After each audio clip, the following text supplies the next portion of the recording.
ইফতারি সামনে রেখে দোয়া কবুল হয়। বিশ্বাস হয়? কি সামনে রেখে? সামনে ইফতারি। বসে থাকে আমরা তৃষ্ণায় সারাটা দিন, ছাতি ফেটে যায়।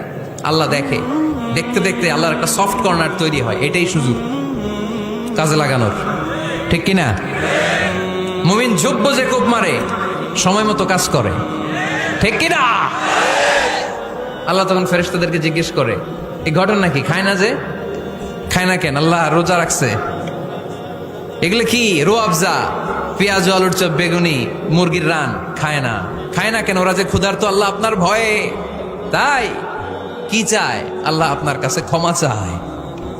ক্ষমা চায়, আল্লাহ রহমতের দরিয়ায় জোশ খেলে যায়। আল্লাহ তখন বলে, আমারে দেখছে নাকি ওরা? ফেরেশতারা বলে, না দেখে নাই। আমার জান্নাত জাহান্নাম দেখেছে?